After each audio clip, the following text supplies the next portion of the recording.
comecei a gravação. Uma das coisas que eu fiz, pessoal, foi colocar a aula da próxima semana, né? Porque inicialmente seria P1, mas teremos aula normal na P1, né? Os senhores devem ter recebido informativo sobre isso, mas nós vamos falar da P1 já já. É um dos tópicos que eu quero tratar com os senhores antes de seguirmos com o conteúdo propriamente dito, tá? Deixa eu seguir um roteiro aqui, uma ordem lógica. Eu quero inicialmente, não poderia fazer diferente, não poderia me furtar de agradecer aos senhores pela compreensão quanto ao caso fortuito da semana passada. Eu não tinha a menor condições de dar aula. Foi uma noite que eu tinha dormido muito mal. Foi a primeira noite após a operação da minha esposa. Ela passou a noite inteira reclamando. Acho que quando eu consegui dormir já era assim 4, 5 horas da manhã e muita gente entrando no quarto o tempo todo, né? O pessoal da equipe lá da saúde, do hospital, para fazer medicação e tal. Foi muito cansativo. Então eu não tinha condições, nenhum ambiente era propício. Toda hora entrava gente, um ambiente escuro. Nem tinha condições psicológicas, nem físicas. Estava muito cansado para conseguir dar aula para vocês. Então eu queria muito agradecer mesmo a compreensão dos senhores. Naturalmente, num grupo grande de pessoas, você pode encontrar sempre alguém que é menos compreensivo ou que deseja fazer, vamos assim dizer, o seu direito, eu quero ter aula. Tal.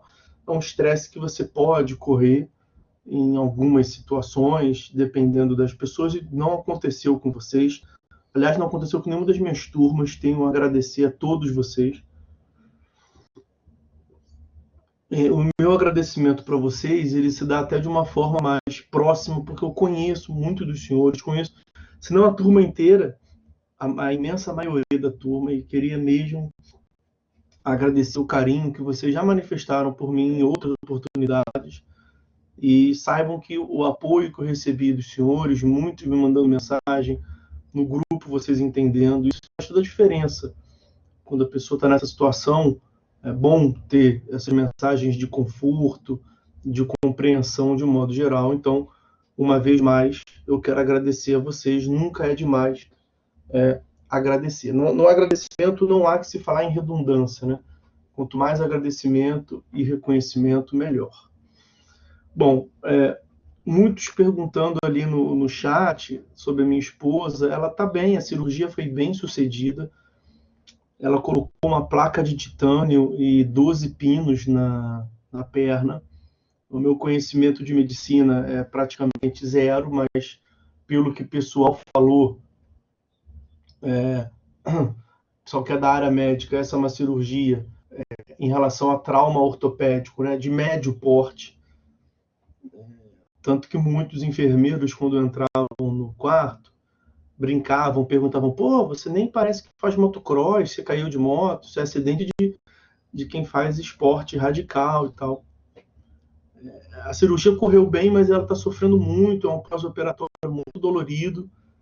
Isso eu posso dizer porque eu já quebrei a perna quando eu era adolescente, e eu quebrei a perna de um modo meio que parecido com o dela. O meu foi até um pouco mais grave, só que como eu era mais jovem, eu era pré-adolescente, estava começando a adolescência, no meu caso eu consegui resolver sem cirurgia, né?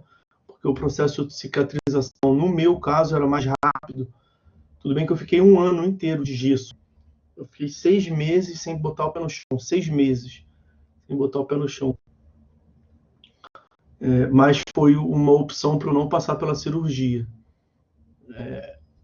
Ela não teve essa opção. Ela teve que fazer a cirurgia. Correu tudo bem na cirurgia, mas, como eu disse, ela está com um pós-operatório muito dolorido. Mesmo à base de medicação, o Paulo está falando que faz pouco tempo. Se foi o meu caso, isso foi um elogio, então, à minha idade, né, Paulo? Eu agradeço se foi isso. O dela foi semana passada, faz menos tempo ainda.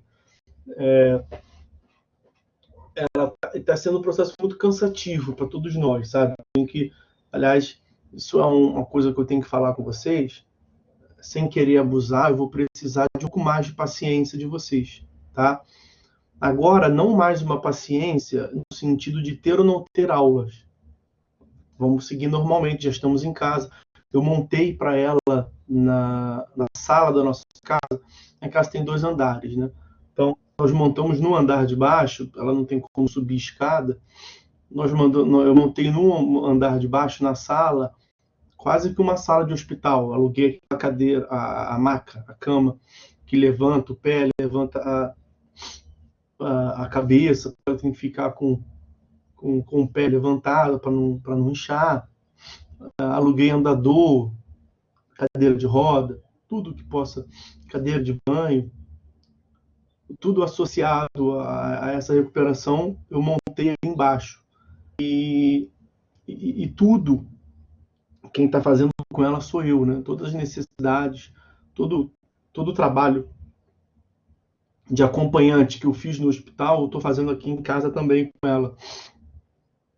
Porque como nós ficamos no hospital, né, que tem uma exposição muito maior ao coronavírus, nós não estamos com nenhum ajudante, estamos com ninguém em casa, né? Nem mesmo parentes, para evitar o risco de contaminação. Ontem fez uma semana, mas dá a cirurgia. Nós tivemos alta só quinta de manhã. E na quinta-feira que vem, nessa quinta-feira agora, depois de amanhã, nós vamos voltar no hospital para fazer lá a avaliação necessária, o ponto, por exemplo, vai trocar o gesso. Então, até tentei com o médico que fosse no consultório dele, ao invés do hospital, mas ele falou que não tinha como, tinha que ser no hospital. Então, tem, além dessa questão da recuperação dela, tem a questão do coronavírus que acaba me sobrecarregando um pouco mais. Nas 2 filhas, né, já falei com vocês algumas vezes, então estou tendo que me desdobrar em 1000 para fazer as minhas tarefas, como dar aula, trabalhar na procuradoria. Eu até hoje eu desceria para o Rio, né? Era o meu dia de plantão na procuradoria. Eu falei para o meu chefe, não tenho condições, fora de cogitação. E aí fizemos um ajuste lá, a princípio fui para a semana que vem, vamos ver como é que isso se ajusta. Mas eu estou cuidando das minhas coisas, as coisas da casa, as coisas da criança, né? Tudo isso tem sido muito cansativo. E eu vou precisar da compreensão dos senhores, como eu dizia, porque eu não estou 100%, nem física, nem psicologicamente. Essa noite, por exemplo, curiosamente, nas últimas noites ela não estava fazendo mais isso. Mas essa noite ela passou a madrugada inteira reclamando de dor. Acredito que dormindo, né? Acho que ela estava dormindo, mas ela reclamando de dor, gemendo de dor, reclamando de dor. Isso, para quem está do lado, né, é cansativo, né? Você acaba não conseguindo dormir e descansar. Porque na segunda-feira de manhã, ontem de manhã, acabaram os remédios, né? Uma forte dose de remédio que ela estava tomando acabou. Então, acredito que seja por isso que ela estava reclamando muito de dor. Além da compreensão, porque eu não vou estar aqui 100% voltado a isso, pode acontecer, naturalmente pode acontecer, de alguém me chamar aqui, uma das minhas filhas me chamar para eu atender lá alguma necessidade dela, e o meu telefone também eu não coloquei no mudo, né? Eu sempre coloco no mudo para vibrar, para evitar de tocar em sala de aula. Eu vou pedir licença para vocês. Eu combinei com ela que se ela precisar, né, de qualquer coisa da minha ajuda, para ela ficar à vontade para me ligar, tá? Então, eu queria agradecer nessa primeira parte do nosso encontro. Eu queria agradecer a compreensão dos senhores e, sem querer abusar, pedir um pouquinho mais de compreensão para essas... Claro que isso não vai durar até o final do curso, né? A recuperação dela, o médico inicialmente falou 60 dias, depois ele falou 90 dias. Eu já senti que ele está dando uma enganada ali para não aterrorizar ela. Vai ser bastante tempo. Mas é claro que eu não vou ficar esses 90 dias nessa situação, porque esse começo é muito cansativo, né? Ela já está melhorando muito da dor, imagino que daqui a uns 15 dias ela já esteja uma outra pessoa, né? Mais independente um pouco, podendo usar o andador e a muleta sozinha, mas por enquanto ela não está confiante e está com bastante dor. Tá, então é isso. Então eu já estou vendo que o pessoal colocou ali no grupo, no chat, né? No chat, reforçando o apoio. E eu mais uma vez agradeço. Acho que não seja necessário, acho que essa aula de manhã, agora, o risco é menor. As aulas de noite, que eu entro 6 horas e saio 10 e meia, aí o risco aumenta um pouco, né? Mas essa aula de manhã acho que não vai ter necessidade, mas eu tenho que avisar previamente a vocês. Agora mesmo, antes de subir, eu dei remédio para ela, coloquei ela para fazer xixi, então eu acho que dá para a gente levar esse encontro aqui numa boa. Se houver alguma necessidade, aí eu corro lá. Esse era o primeiro tópico que eu tinha que falar com vocês. Não tinha como me furtar de tratar isso com vocês. O segundo tópico, ainda em caráter preliminar, antes de começarmos conteúdo novo, é tratarmos, combinarmos a aula de reposição. Né? O certo a se fazer é marcarmos uma aula de reposição para que os senhores não tenham a perda desse encontro passado. Vai ser só um remanejamento, né, de datas. E nesse contexto de marcarmos uma reposição, nós temos um óbice relevante, uma dificuldade que surge, que é o fato de eu ter muitas turmas, né? Então, eu não pude dar apenas a aula dos senhores. Não pude dar aula de segunda, não pude dar aula de hoje à noite, não pude dar aula de amanhã. Então, todos os dias eu dou aula de manhã e à tarde. Isso acaba nos trazendo... E à noite, né? De manhã e à noite. De tarde eu fico fazendo as coisas da procuradoria. Então, isso nos traz uma dificuldade. Eu pensei... Eu tive ontem pensando melhor. Eu até falei com a turma de ontem, mas na hora de dormir eu pensei numa questão que é a seguinte. Eu tinha conversado com as turmas de ontem que nós temos duas opções. As duas opções seriam aula ao sábado, e aí um encontrozinho ao sábado, pode ser o sábado que for. Se definirmos fazer o encontro ao sábado, a gente marca um sábado qualquer e faz a aula de reposição. Quanto antes, melhor, para já se livrar logo disso. Eu acho o sábado uma boa opção, porque 2 horas de um sábado nem dói. Quando você vê, já passou. Tá? E veja, o comparecimento de todos não é obrigatório. Primeiro que eu não estou fazendo controle de presença mesmo. E o mais importante de tudo é que a aula é gravada, né? Então, mesmo que você não queira assistir no sábado, o conteúdo vai estar lá e você assiste, separa 1h30, 2 horas de qualquer dia da semana seu, até de um domingo, qualquer dia que você quiser, e assiste depois gravado no sistema. Sábado eu acho uma boa opção. E eu tinha dado também a opção de fazermos um encontro no mesmo dia da disciplina. Então, hoje seria um encontro numa terça-feira de manhã, o dia que vocês separaram e tudo mais, para que os senhores tenham síncrona, né? Ao mesmo tempo com o professor, para quem não gostar de sábado. Mas aí só pode ser uma aula depois do término do período, né? Nós vamos ter aulas até o último dia de aula, e vou ficar devendo uma, a gente daria uma terça-feira a mais. Também da minha parte não tem problema nenhum, super tranquilo. O que eu pensei ontem é que, na verdade, eu não sei se eu vou conseguir fazer isso, né? Porque você marcar de ir no prédio, né, no campus, tá lá fisicamente para dar uma aula após, não tem problema nenhum. A secretaria tá lá, só você avisar previamente, não tem problema nenhum. O que eu fiquei pensando, será que o sistema vai deixar os senhores terem acesso, e eu mesmo ter acesso, depois do período? Então eu fiquei com essa pulga atrás da orelha. Eu vou manter aqui a opção, nós não precisamos definir isso hoje, né? São as opções que eu pensei. Nós podemos definir isso a qualquer momento, tem essa semana inteira, próxima semana a gente define isso. Só que eu não sei, na verdade, se nós temos duas opções mesmo. porque eu não sei se o sistema vai aceitar o ingresso de vocês e meu também após o término do período, né? Eu vou ver com a coordenação, não sei se alguém vai poder me sanar a dúvida nesse sentido, e aí, se não tivermos opção, vai ter que ser um sábado mesmo, tá? Mas vamos fingir que tem, vamos supor que tem a opção. Os senhores têm preferência por aula ao sábado ou no final do semestre? Deixa eu fazer aquele enquete aqui. Não precisa nem ninguém colocar no chat ali não, porque eu não estou olhando agora o chat. Só a título de curiosidade. Aula de reposição. Vai aparecer para vocês aí. Sábado a combinar.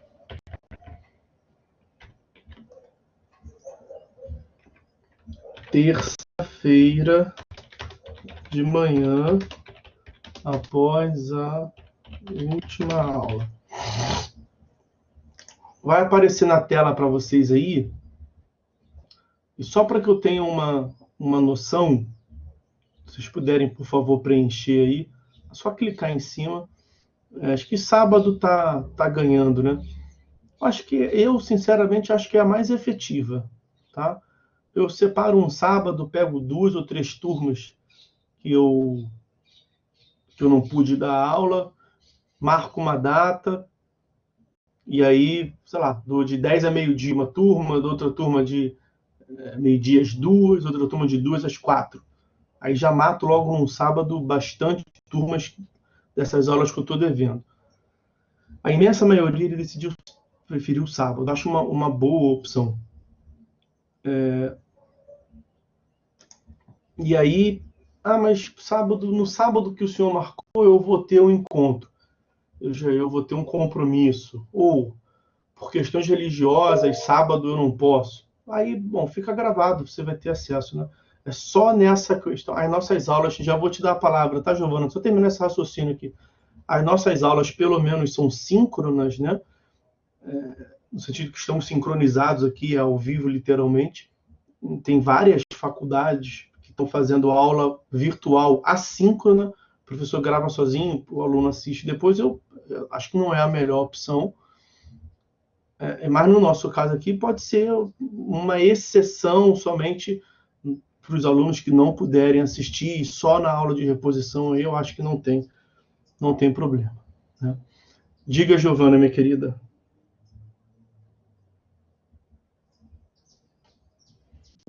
Professor, bom dia. Desculpa estar interrompendo. Não Só é vou falar nada, sobre um outro assunto rapidinho. à vontade. O AP1, os resumos é para entregar até essa sexta? Não. Eu vou falar isso com vocês já, tá? O próximo tópico é para falar da Tá bom, P1. desculpa, porque eu tomei um susto. Nada, Desculpa. não, à vontade, nada. Então, o segundo tópico, eu já vou porque a Giovana puxou aí o assunto, mas o segundo tópico era a questão da aula de reposição. Pelo que eu pude perceber dos senhores, a imensa maioria, assim como eu, preferem que a gente marque num sábado, tá? Então, eu vou deixar mais essa semana aí para os senhores amadurecerem a ideia. Eu vou ver com a coordenação se existe mesmo essas duas opções, ou se tem opção. E na próxima aula nós definimos isso, tá? A gente define se vai ser mesmo ao sábado e aí dá um passo além para ver qual será o sábado, tá? Pode ser o sábado imediatamente seguinte, aí a gente vê. Se bem que vocês vão estar em prova, né? Aí pode não ser útil. A gente conversa, então, depois. Podemos marcar o primeiro sábado depois da P1, por exemplo, depois que acabar o período da P1, para que os senhores não tenham perda no período de estudo, né? Bom, estou à disposição para que encontremos a melhor solução. Quanto à P1, que é o último tópico que a Giovana até tratou aí, a P1 é o último tópico antes de começarmos a nossa aula propriamente dita de hoje. Eu tinha até pensado, no começo da disciplina, que se tivesse a opção de fazer prova, eu fazer prova. Só que aconteceu isso tudo, nem estou em condições de bolar a prova. Falei, quer saber? É até melhor para eles também, eu acho que é bem melhor para vocês, fazer como nós fizemos no período passado, o resumo, e aí vocês já podem se livrar, é menos uma matéria para vocês estudarem, porque vai ser nos moldes do período passado, tá? Um resumo simples sobre... Aí agora eu vou responder o que a Giovana perguntou. A instituição disse que nós deveríamos colocar até o dia 25 de setembro. Então, o que eu fiz? Para todas as turmas, eu coloquei lá que vocês devem fazer o resumo até as aulas ministradas até o dia 25 de setembro. Não é que vocês têm que entregar até o dia 25 de setembro. Vocês têm que fazer um resumo das aulas até o dia 25. O dia 25 é essa sexta agora. De modo que a última aula de vocês antes do dia 25 é essa aula de hoje. Né? Então são todas as aulas que não são muitas aulas. Né? A primeira aula é aquela aula de indefinição, de apresentação. A aula passada nós não tivemos o encontro pela razão que os senhores sabem. Então é pouca coisa para fazer resumo. Diga, Andressa. Bom dia, professor. Só uma dúvida. No caso das aulas ministradas, a gente vai fazer o resumo, porém, da aula passada, que seria a competência dos juizados, a gente vai deixar de fora porque não teve, é isso? Não, a aula da aula passada vai ser a aula de hoje. Ah, vai ser hoje? Ah, então tá bom. Eu não vou deixar, eu não vou pular um conteúdo, eu vou seguir o conteúdo, depois a gente faz o ajuste. Tá bom, então, obrigada. Nada. E aí, naturalmente, sobre o encontro passado, né, que não teve aula, os senhores não vão ter nada para fazer, menos um trabalho para vocês, menos uma matéria, menos um tópico. É pouca coisa, tá? Um trabalho que vai ser bem curto. Não precisam ficar preocupados, desesperados. Não vou fazer. Quem fez aula comigo no semestre passado, acho que todos os senhores viu que não estou nessa vibe de pesada, muito menos agora. Não vou fazer um controle de aspectos formais. Eu acho que eu até poderia, sendo uma análise bem fria, eu poderia forçar os senhores a ter o contato ali, mas acho que nesse momento não compensa. Eu sei que tem sempre aquele mesmo drama, que é o que eu me compadeço com os senhores, são muitas matérias, as matérias são extensas. Então não tem essa questão de não é para fazer um TCC, né? Não é para fazer uma tese de doutorado, fazer um trabalho de boa qualidade, fazendo um resumo, é aquilo que eu falei no período passado. Tanto quanto possível, colocar as palavras dos senhores, para que tenha ali... Aí, está com 9 matérias, diz a Edivana. Então, eu tento contribuir fazendo uma coisa bem simples. É muito melhor do que você fazer um trabalho, um resumo do conteúdo ministrado, você faz com calma. É muito melhor do que ter aquele desespero, o que vai cair, o que vai ser cobrado. Tem que estudar. É um tipo diferente de estudo, né? E aí, tanto quanto possível, vocês façam um trabalho colocando a palavra dos senhores, para ser um trabalho autoral, para que os senhores compreenderam sobre a matéria. O que vai diferenciar um trabalho razoável para um bom trabalho, para um ótimo trabalho, é naturalmente o nível de aprofundamento, uma pesquisa bibliográfica, seja doutrinária, seja jurisprudencial. Uma professora, nós temos 9 matérias, como é que nós vamos fazer? Se não der para fazer, não faz. Você tem muitas atividades extracurriculares, você tem muita matéria, naturalmente você estuda menos, e você pode errar uma questão ou outra na prova. Se você faz um trabalho sem ser perfeito, sem ter essas considerações, não é que você não vai zerar. Você vai ter nota vermelha. Você vai ter uma nota 6, 7. Né? Um trabalho regular fica no 6, 7. Um bom trabalho fica no 8, 9. Um trabalho ótimo fica no 10. Então, quanto mais os senhores puderem se aprofundar, mais os senhores se aproximam do 10. Mas se não tiver como, porque seja lá pela razão que for, são vários os dramas que nós, professores, temos conhecimento por parte dos alunos nesse período. Pois bem, você faz um trabalho regular ali, eu vou te dar uma nota regular, vai ficar com 7/8. Acho que também ninguém tem muito o que reclamar, fazendo um trabalho razoável, ficar com 7/8. Né? Então, acho que, já vou te dar a palavra, Saúl. Então, acho que a intenção foi, como no período passado, ajudar a todos e fazer uma coisa mais simples, Como os senhores já tiveram, já foram avaliados por mim no período passado, sabem que não tem motivo para muito drama. A minha intenção é ajudar e não prejudicar, ok? Não quero exigir dos senhores um baita de um mega trabalho com capa contra capa, resumo, apresentação, sumário. Não é isso. Tá? É um resumo simplificado, do jeito que os senhores acharem melhor. Não tem limitação de página, nem mínima, nem máxima. Fiquem à vontade. Façam o trabalho que os senhores acharem um bom trabalho e eu vou avaliar. Diga aí, Saul. Bom dia, professor. Bom dia, meu caro. Melhoras para a esposa aí. Valeu, meu. Obrigado. Deus está com vocês aí. Mas Valeu. o senhor falou de aprofundamento, pesquisa doutrinária, e mais o que o senhor disse? Seria bom? Jurisprudência. Jurisprudência. Muitas vezes a própria doutrina faz menção a um julgado que é importante, ou vocês pesquisem na internet, a página do STJ. Mas isso se der. Eu sei que não está fácil para ninguém, que é muita coisa. Façam. Todos aqui tiveram boas notas no período passado, salvo engano, né? Faça como foi no período passado, tá? Obrigado. Nada. Professor, deixa eu tirar uma outra dúvida, por favor. É para entregar até o dia 9. Então tem que fazer o resumo até o dia 7? Resumo do quê? Das aulas? Da aula, é? É o resumo, isso, das aulas. Não, meu amor, eu falei ainda agora. É o resumo das aulas até hoje. Lá no material, lá no material curto que eu coloquei. Até as aulas de hoje. Da aula de hoje. Lá está escrito assim, até a aula do dia 25/9. Dia 25/9 é essa sexta-feira agora. A última aula. Tá, desculpa. Sexta-feira é a aula de desculpa. Nada, então é isso. Então, são poucas aulas, muito poucas aulas.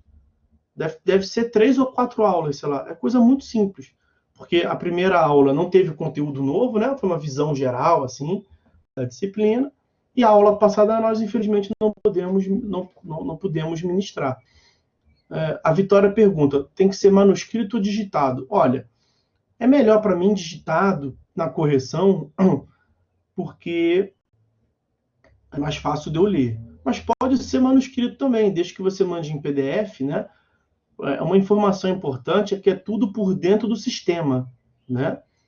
É tudo lá no sistema AVA. No período passado, na P1 e um pouquinho na P2 também, os senhores mandaram por e-mail, né? Não é assim, os professores vão falando isso com vocês. Eu imagino que já tenham até falado. Tem que ser tudo por dentro do sistema. É tudo lá no AVA. Lá na página da disciplina no AVA, assim como tem um campo do professor, apresentação, tem outro campo, um outro item das aulas, e tem aí a relação das aulas. Abaixo, não sei se é logo imediatamente abaixo, mas logo abaixo tem um que é chamado atividades. E ali na atividades tem lá P1. Eu acabei de botar enquanto eu esperava daqueles 5 minutos de tolerância. Então vocês clicam ali naquele link da P1, você vai ser direcionado para uma página que vai te pedir para incluir um arquivo. Tá? E aí você vai incluir um arquivo ali em PDF. É bom que seja digitado para me facilitar a leitura. Eu não estou proibindo de fazer manuscrito, mas quem fizer manuscrito acaba assumindo o ônus de eu entender o que está escrito, né? Tem uns manuscritos que só Jesus na causa. Eu geralmente, quando eu passo trabalho, eu até peço manuscrito, tá? Mas nesse cenário virtual eu não estou querendo fazer essa dificuldade. É mais para dar trabalho para vocês mesmo.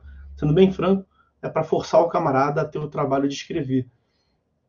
Mas como tem o risco de eu não conseguir entender, aí eu não vou ter o contato pessoal com vocês, aí vai mais dar estresse do que outra coisa.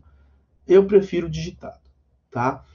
A Carolina pergunta, é para enviar até o dia 9?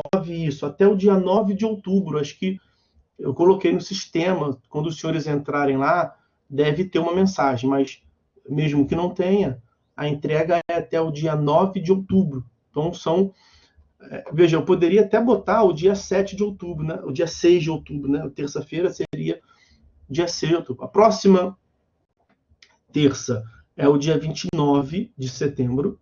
Depois é o dia 6 de outubro. Faz 15 dias. Eu poderia colocar ali na data da disciplina de vocês. Eu preferi botar até sexta-feira, que não é nada. Os senhores ganham mais 3 dias inteiros, né? Porque eu coloquei no sistema até o dia 9, 23 horas, 59 minutos. 23 horas, 59 minutos. Então, até o final da sexta-feira, o sistema vai admitir que vocês incluam. Agora, uma questão importante é o seguinte. Agora, as orientações, elas estão todas unificadas, né? Acho que eu comentei isso com os senhores no começo da disciplina.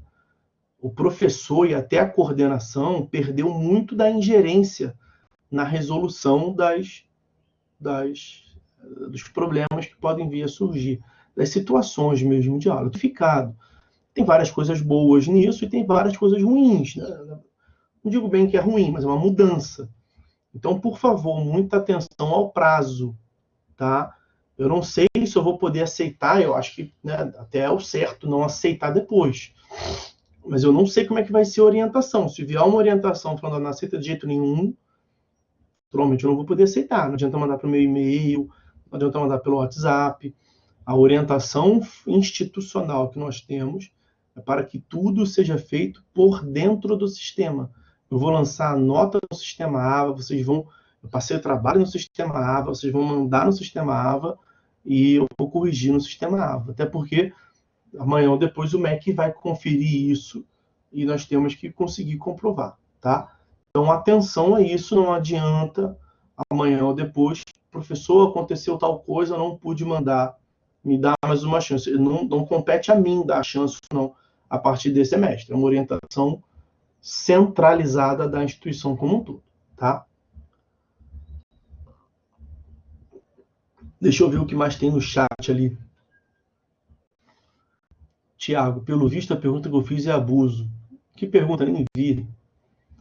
É para o dia 9, eu já respondi. Tem que ser manuscrito. Tá. Parece bobagem, mas ajudaria. Bom dia. Mestre, seria muito abuso citar os tópicos do trabalho aqui por escrito? Veja, para quem vê todas as aulas, é para tratar daqueles tópicos que nós falamos. De cabeça, eu falaria para os senhores, o primeiro item foi a teoria geral dos procedimentos especiais, né? Teoria geral dos procedimentos especiais. Eu não gosto de colocar ali escrito, porque eu não estou vinculando vocês a isso, né? Acho que é uma obrigação do aluno ter no caderno tudo que nós falamos. Eu vou aqui dar uma cortesia. Então vai no gogó. Para não colocar ali e falar, mas o senhor escreveu que é para falar daquelas tópicos. E vai que eu esqueço de falar alguma coisa aqui. O senhor tem que fazer um resumo de tudo que nós falamos. Tirando de cabeça, teoria geral dos procedimentos especiais. Nós falamos do acesso à justiça.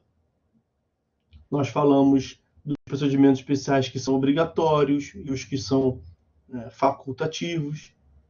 Então, esses são itens importantes sobre a teoria geral dos procedimentos especiais. O que é procedimento especial, né? Nós falamos também da subsidiariedade do procedimento comum, artigo 318, parágrafo único do CPC. Ok? Isso na teoria geral dos procedimentos especiais. Aí depois nós começamos a falar de juizados especiais. Nos juizados especiais, nós vimos que é um microsistema, os juizados especiais, aí no caráter introdutório, né? Tem 3 leis dos juizados especiais. Nós falamos da previsão constitucional dos juizados especiais, artigo 2410, artigo 98.1, inciso 1º da Constituição Federal. Nós vimos os princípios dos juizados especiais. Salvo engano, tirando de cabeça, foi isso. Vejam que é pouca coisa, né? Muito pouca coisa. Dá para fazer com o pé nas costas. Ok? Viu, Thiago? Viu como é que não é abuso nenhum? Abuso nenhum. Só não tinha visto ainda a pergunta. Não tem limitação de página, tá, Thiago? Nem mínima, nem máxima. Fique à vontade. Não tem limitação de página. Não vou analisar o seu trabalho de acordo com as páginas. Eu vou ver os tópicos que você abordou, vou ver o resumo que você fez e é ali que eu vou lhe dar a palavra. Tá? Claro que eu, no período passado, dei muito poucas notas vermelhas na P1, que eu fiz assim em trabalho. Foi até um dos motivos que eu falei, vou continuar assim, o time está ganhando no semestre, no período passado a maioria gostou, a imensa maioria, se não todo mundo gostou, mas teve um trabalho que eu me recordo, não foi o único não foi o único, mas teve um trabalho que eu tive que dar nota vermelha, porque estava muito ruim. O cara fez um trabalho, um resumo de todas as aulas, ele fez um resumo em uma página. Não é frente e verso, não. Não é frente e verso, não. Só frente. Uma lauda, uma página. Pô, ele não fez resumo nenhum. Né? Ele colocou a aula do dia tal, o tópico. A aula do dia tal, o tópico. Meu filho, isso não é um resumo, né? Isso é um sumário. Eu não pedi para você me perguntar. Eu pedi para você. Já está fácil demais fazer resumo, ao meu ouvir. Do jeito que você fez, não tem condições. Aí eu tive nota vermelha para ele, para dar uma matinada para a vida. Né? E para encerrar esse assunto de P1, eu, sinceramente, com toda a franqueza, eu estou fazendo o que eu acho que... Já vou te dar a palavra, Saul. Eu estou fazendo o que eu acho que seria melhor para os senhores. E eu me coloco no lugar, né? Eu penso, o que eu gostaria que fizesse? Como eu acho que o normal, o rotineiro, o ideal é que o aluno, já no curso do semestre, enquanto as aulas vão transcorrendo, ele já prepare o seu próprio resumo, seja durante a semana, seja final de semana. Esse é um bom estudo nesse sentido. Se tem alguém fazendo isso, e eu sei que muitos de vocês trabalham dessa forma, sei porque os senhores me fazem muita pergunta por fora sobre pessoal, estou aqui atualizando meu material, é isso que o senhor falou, eu não sei se eu anotei. Lembro de vários dessa turma aqui me perguntando isso. E eu lembro dos encontros presenciais, o caderno de vocês, bonitinho. Então, basicamente, já está feito o trabalho. Já está garantida ali uma nota satisfatória. Agora, só tem um trabalhinho, para quem quiser aperfeiçoar a nota, fazer uma pesquisa aqui, uma pesquisa ali. Tá? Então, foi esse o mote. Foi essa a razão pela qual eu decidi fazer dessa forma. Saúl, isso não é um resumo, é uma afronta, né? Fazer uma página. Diga aí, você tinha pedido ali a palavra, eu falei que já ia te dar a palavra, Saúl. Pode falar aí à vontade. Não? Então tá bom. Então, pessoal, vamos... O que eu tinha separado para falar com os senhores de tópicos importantes nesse nosso início, para resolver essas questões burocráticas, vamos assim dizer, era isso, tá? Era isso que eu queria falar com vocês. Deixa eu só abrir aqui a página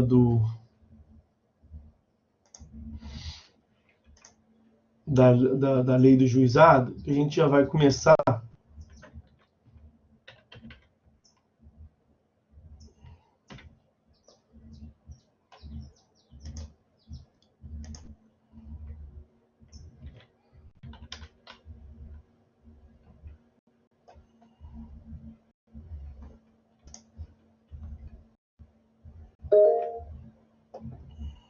Diga, Saúl. Professor, agora tem uma pergunta assim. Manda brasa aí. Como a vida do senhor, nossa, é muito corrida. Então, as aulas estão gravadas, mas tem como, não sei se o senhor tem essa possibilidade, seria pedir muito, de jogar essas aulas no Zap? Tem como, tecnicamente, fazer isso? Eu acho que não, é só pelo sistema. Só pelo sistema. No semestre passado eu tenho bastante conteúdo disso lá na minha página do YouTube, se for facilitar para você ter acesso. Sim. Esse mesmo conteúdo. Mas aí eu teria que procurar lá depois. Ah, a Tairine está falando que dá para baixar as aulas gravadas aí. Vocês, como aluno, conseguem baixar, Tairine? Se for isso, aí fica mole. É só clicar assim, então. É só clicar lá e baixar. Depois passa Aí- pra gente aí. Oi? Depois a Tairine passa pra gente aí. Então aí não dá para ver o chat que a Tairine está falando. Aí não muda muita coisa, não imagino. Não precisa não. A Vitória pede para incluir no grupo do WhatsApp. Deixa eu ver aqui, Vitória, se eu consigo abrir a página do WhatsApp web.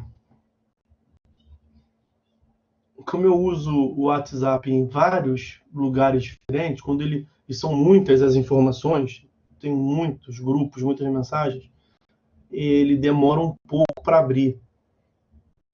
Não abriu aqui ainda não. Então, para que não tenhamos prejuízo no conteúdo, que eu vou começar agora, eu vou fazer o seguinte, Vitória, eu vou disponibilizar para você o meu número do WhatsApp.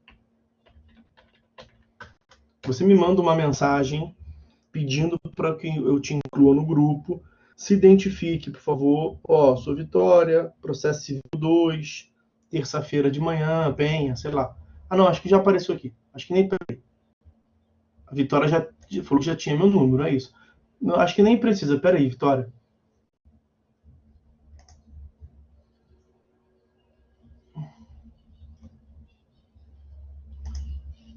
Me dá rapidinho um tempinho, porque já apareceu aqui. Até que foi rápido. Vou te mandar agora aí o chat. Não precisa nem ter esse trabalho.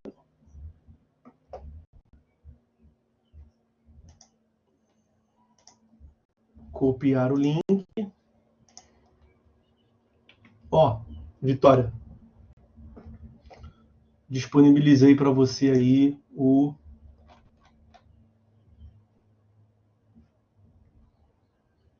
chat do grupo.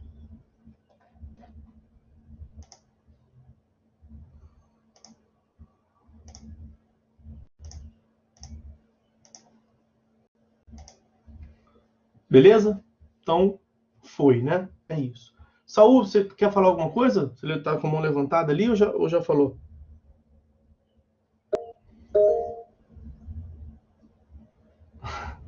Saiu. Fala, Saul.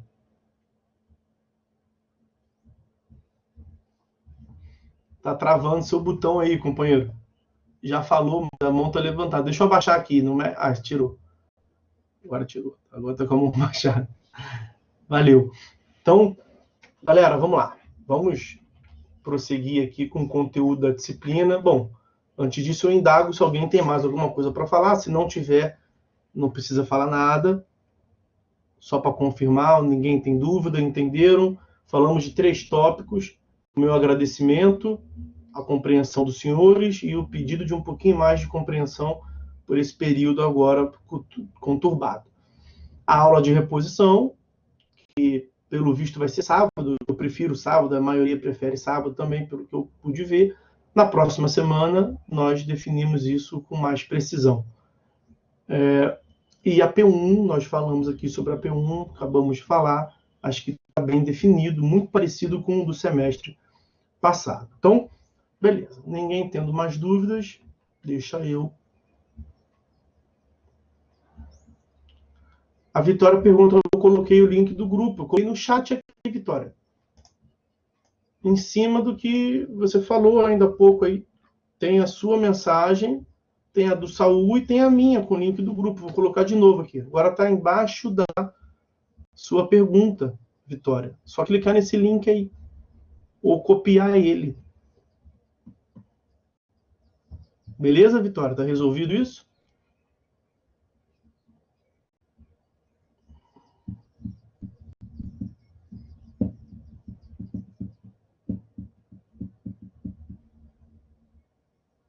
Ok, então está resolvido, né, Vitória? Beleza. Por nada, Vitória, tranquilo. Então, vamos lá, pessoal. Vamos dar continuidade ao estudo dos juizados especiais. O tópico que eu quero tratar com os senhores hoje é sobre a competência dos juizados especiais, competência quanto à matéria. Vamos ver mais precisamente as hipóteses de cabimento do juizado. Hipóteses de cabimento dos juizados especiais. Nós vamos fazer a análise aqui do artigo 3º da Lei do Juizado. Então, ó,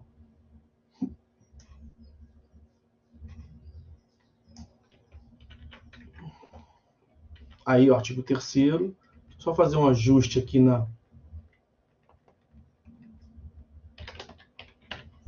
para deixar claro que é a Lei do Juizado Especial Cível, né?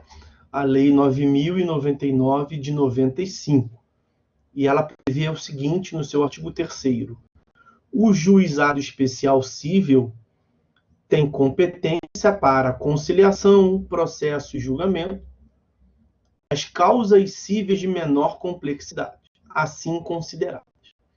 Quero lembrar aos senhores, ainda no caput aqui, que o 24, artigo 24, inciso 10 da Constituição Federal, falou em pequenas causas, e que o artigo 98, inciso 1º, também da Constituição Federal, falou em causas cíveis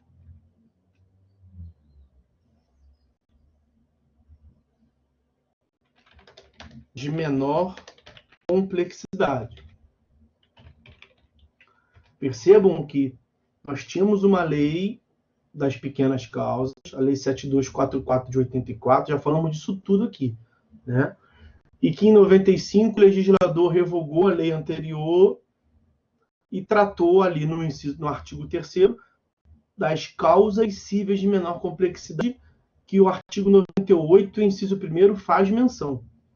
Eu comentei com os senhores no encontro passado que isso me parece ter sido uma confusão que o legislador fez, o que acabou não resultando num bom produto, porque ele copiou a lei anterior e o critério mudou muita coisa, né?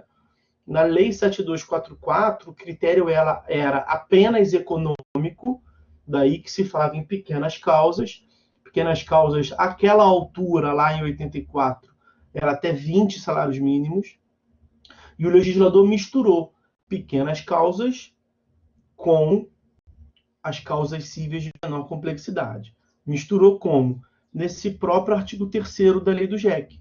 Tá? Então, esse artigo 3º, que é o que trata da competência dos juizados, quando que o juizado será competente, quando que ele poderá, leva a competência como sendo uma complementação da jurisdição, uma delimitação da jurisdição. Então, se o juizado não for competente, porque não vai se enquadrar numa das hipóteses do artigo 3º, a causa não pode tramitar nele, né? Se ele for competente, ele pode receber aquela demanda. Então, por isso que eu chamo, são as hipóteses de cabimento. Quando que é cabível uma demanda perante os juizados especiais cíveis. Então, vou repetir aqui embaixo o artigo 3º da Lei do JEC. Fiz referência a esses dispositivos da Constituição, porque agora eu vou trazer cada uma das hipóteses de cabimento. A primeira delas, que é a mais conhecida, a mais comum, é essa aqui, ó. As causas cujo valor não exceda a 40 vezes o salário mínimo. Então, esse é o critério econômico. Critério econômico. O que antes era conhecido como pequenas causas. Percebam que eu coloco aí para os senhores entre aspas. Tá? Hoje em dia não existe os juizados de pequenas causas.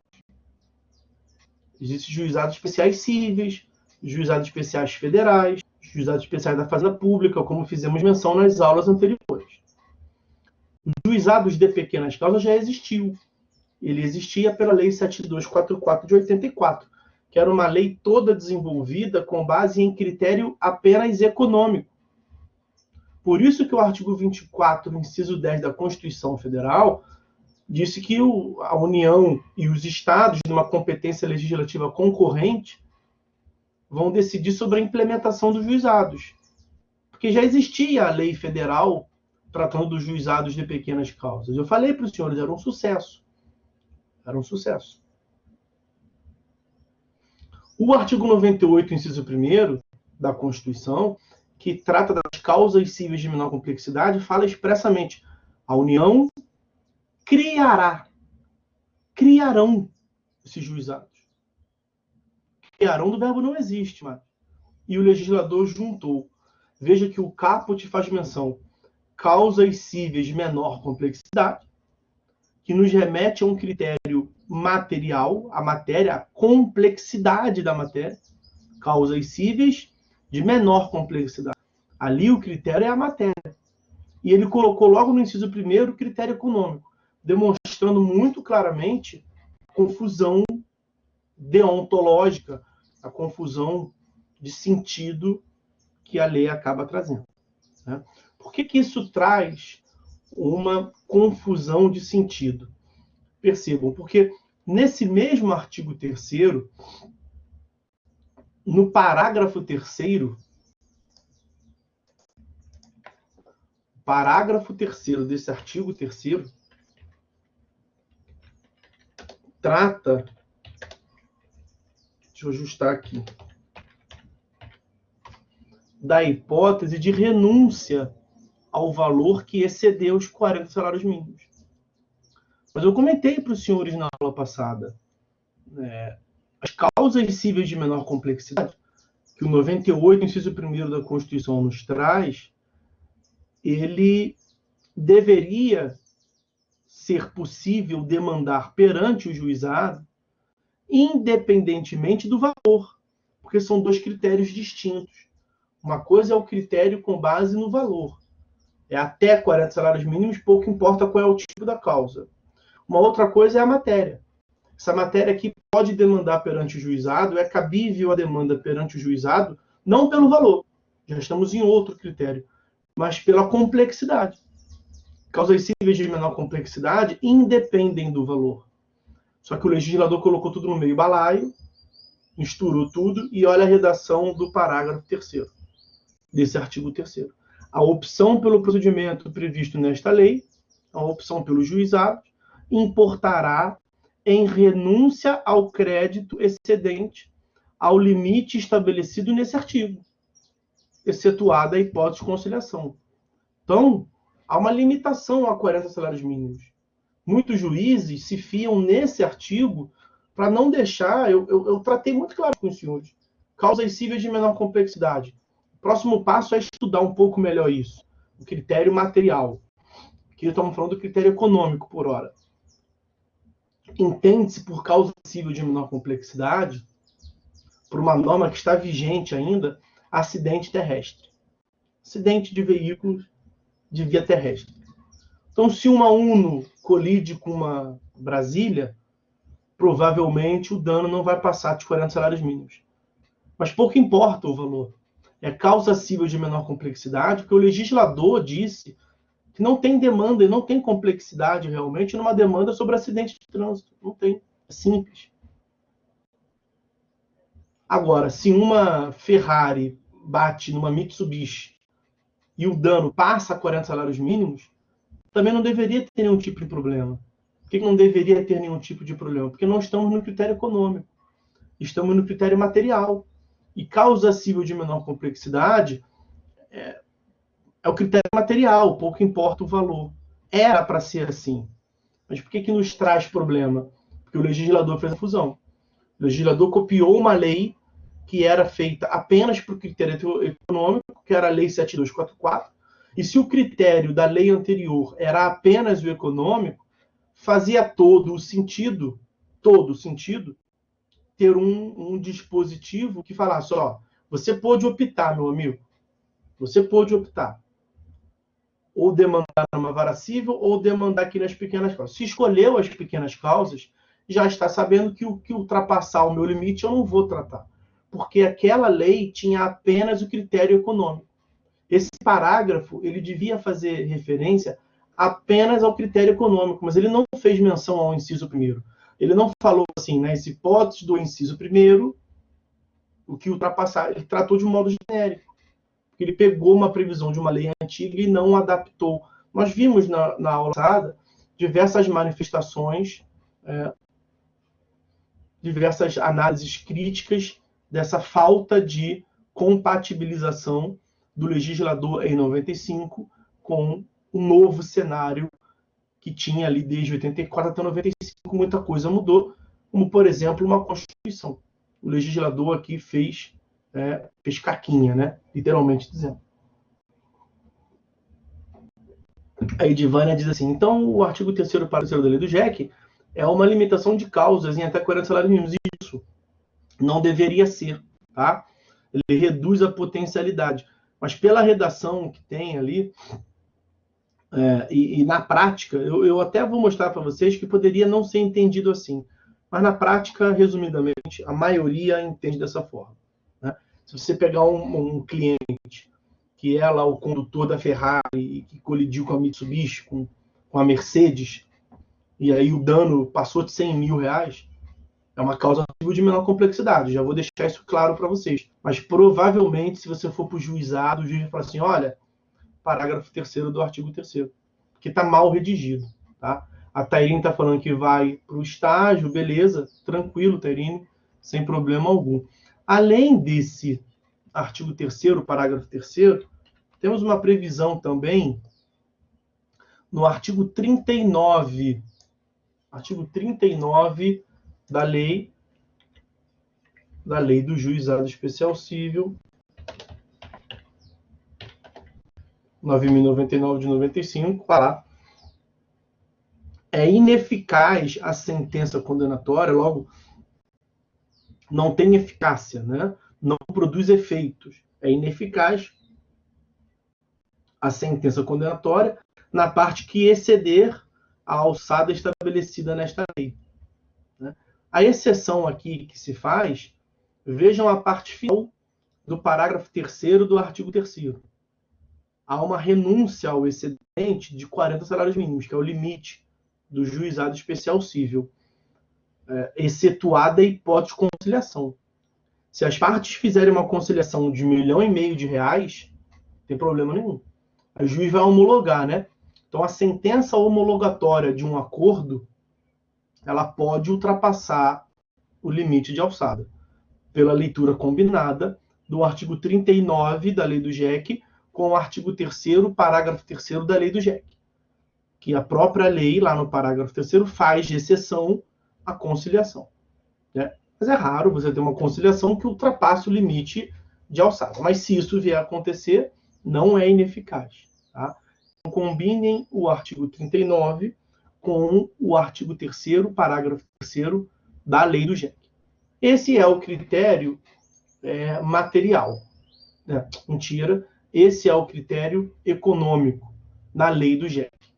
Agora, fazer uma menção para os senhores, eu disse que nós vamos seguir a lei do JEC como sendo diploma base, né? A lei 9.099 de 95 como sendo diploma base, que realmente o é, mas quando tivesse distinções, eu iria pontuar para vocês.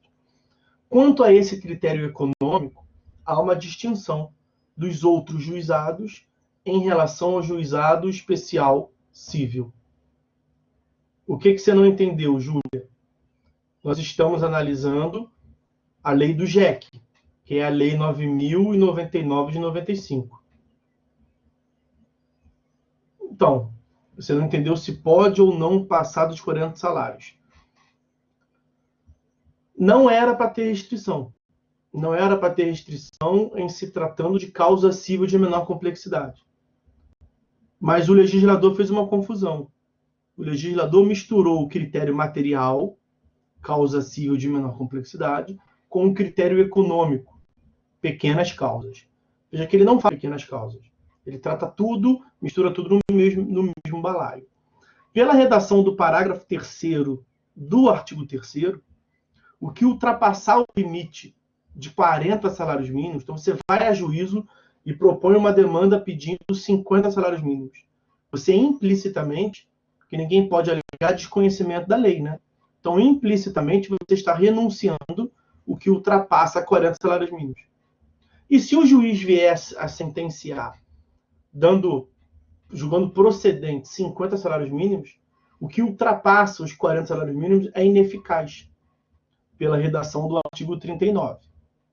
Tá? Então, a princípio, temos uma limitação aos 40 salários mínimos. Só que, veja, leia ali o parágrafo 3º, a parte, excetuada a hipótese de conciliação. Então, em havendo conciliação, uma exceção da exceção. Regra, até 40 salários mínimos. Exceção, o que ultrapassar 40 salários mínimos, você renunciou. Em tese, você não vai ter utilidade nenhuma. Só que se o autor, nesse meu exemplo que eu dei antes, o autor foi no juizado e pediu 50 salários mínimos. A princípio, ele renunciou. Mas se o réu fizer um acordo, se o réu aceitar pagar os 50 salários mínimos, aí não tem problema o juiz admitir. É uma exceção da exceção. Vocês têm que ler aquilo que eu sempre falo com os senhores. Os senhores não podem achar que o direito, na verdade foi o ministro Eros Grau que disse isso, o direito não se interpreta em tiras. Então os senhores têm que fazer uma leitura sistemática e combinar um artigo com o outro. Eu tento ajudar os senhores nessa tarefa, evidentemente. Eu estou dizendo, combinem o artigo 39 com o artigo 3º, parágrafo 3º da lei do GEC. E aí ele passa a clara noção de que, a princípio, a sentença que ultrapassa 40 salários mínimos, ela é ineficaz pela redação do artigo 39. Mas se você for ver o parágrafo 3º do artigo 3º, lá tem a ressalva da conciliação. Logo, é possível que uma sentença que homologue, não é qualquer sentença, é a sentença que homologue a conciliação, ela ultrapasse 40 salários mínimos. Tá? Artigo 39, combinado com o artigo 3º, parágrafo 3º. Não sendo o caso de conciliação, não sendo hipótese de um acordo realizado entre as partes, tem uma limitação, a que prepondera o entendimento, tem uma limitação quanto aos 40 salários mínimos. Ok, Júlia? Deu para entender agora? Beleza, que bom. Show de bola. E aí eu dizia que a gente utiliza aqui a lei do juizado especial cível, a lei 9.099 de 95, como sendo o diploma base. Né? Nós temos um microsistema dos juizados e a lei 9.099, como ela veio primeiro, ela é a mais robusta, a mais extensa, ela é utilizada como diploma base dentre os juizados.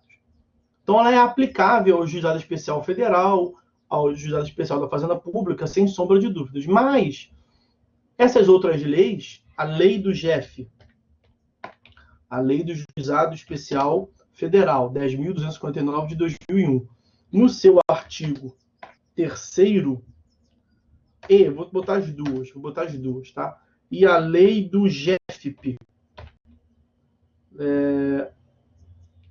lei do GEFP, no seu artigo 2º, elas vêm a tratar, deixa eu ver se eu pego aqui a lei para vocês, elas vêm a afirmar que a competência nesses outros juizados, a competência econômica nesses outros juizados, ela não é de 40 salários mínimos. Então, eu vou trazer para os senhores. Vou pegar aqui. Artigo 3º da lei do GEFP, como eu lhes disse. Olha aí, ó. Espera aí que eu estou apanhando aqui do...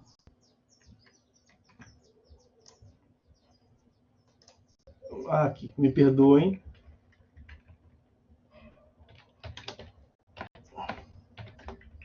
Ó, artigo 3º da lei do GEF.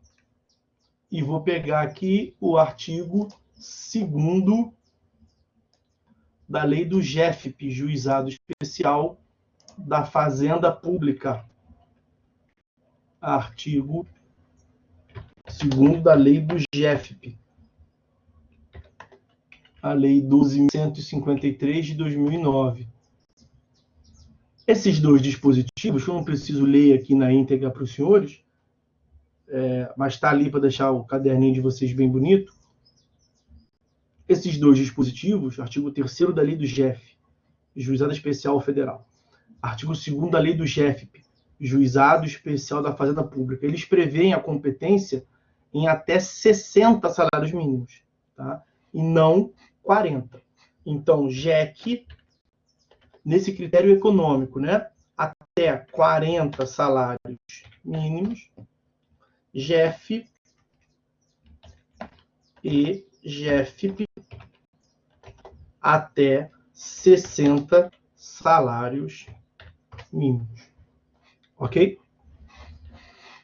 Para acabar esse critério econômico, para acabar o critério, nós temos mais coisas para falar aqui. Eu vou fazer uma parte, porque eu quero focar agora estritamente na questão das hipóteses de cabimento. Tá? Depois nós veremos o que eu chamo de hipóteses excluídas, né? Causas excluídas. E aí a própria lei vai dizer, em outro dispositivo, que certas causas você não pode demandar. Mas aí não é pelo critério econômico, por isso que eu não quero tratar dela aqui. Vou só fazer uma parte, só fazer uma menção, uma referência. Né? Por exemplo, a lei do juizado especial civil, que é o nosso diploma base, ela vai dizer que as causas de interdição não podem tramitar perante o juizado. Mas perceba por que eu vou falar disso aqui agora, só para fazer uma menção. Porque as causas de interdição não têm valor econômico aferível. Né? Eu sempre brinco com isso. É o tipo da demanda, minha avó tá maluca, né? E qual é o valor do louco no mercado? Não tem valor do louco no mercado. Então, você atribui a valoração à causa. Quando você atribui a valoração à causa, isso tem a finalidade, o valor, um dos sentidos do valor da causa, nós falamos disso no período passado, é de definir as custas que você vai ter que pagar, se uma hora você tiver que pagar. Eu sei que no juizado não tem, mas no segundo grau de jurisdição tem. Nós falamos disso também nos encontros passados. Então, uma das finalidades é definir a competência ou definir as custas. Por isso, as partes colocam um valor baixo. Então, nas demandas de interdição, é muito comum você ver lá, dá-se a causa somente para fins formais, o valor de R$1.000. R$1.000 é um salário mínimo. Então, o legislador teve o cuidado de falar assim, olha, peraí, algumas demandas, mesmo que sejam abaixo de 40 salários mínimos, logo, em tese, pudessem ser tratadas aqui no juizado, como são demandas complexas, e lá nós vamos voltar a tratar disso, como são demandas complexas, logo, são incompatíveis com a informalidade, com a simplicidade do juizado, eu não vou deixar demandar aqui. Então, o legislador expressamente vai afirmar que algumas causas não podem ser tratadas no juizado. Ok? Mas nós vamos voltar a tratar disso separadamente. Só queria fazer um contraponto aqui. Beleza? E uma última informação, ainda nesse critério econômico, é o seguinte. Nós vamos passar a ver outros critérios. Que o artigo 3º da lei do JEC, que foi o que nós começamos a ver, ele não acaba no inciso 1º.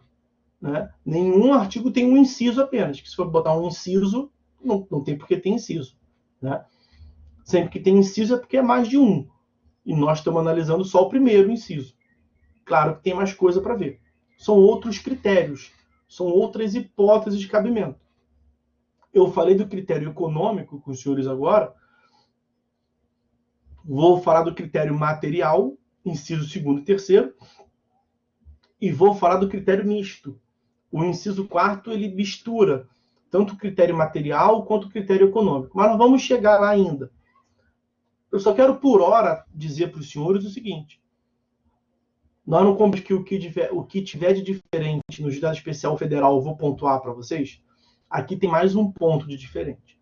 Além do juizado especial federal e da Fazenda Pública, o limite econômico ser maior, pula de 40 no JEC para 60 no JEF e no JEFP, acabamos de falar disso. Além disso, tem uma outra distinção, que é o fato de que no JEF e no JEFP só existe o critério econômico. Só existe o critério econômico. Então, duas distinções.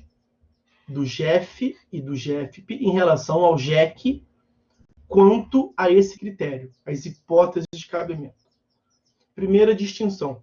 O critério econômico tem nos dois. Aqui está o GEC, aqui está o GEF. O critério econômico tem nos dois. Só que o GEC vai até 40 salários mínimos e o GEF vai até 60. Essa é uma distinção.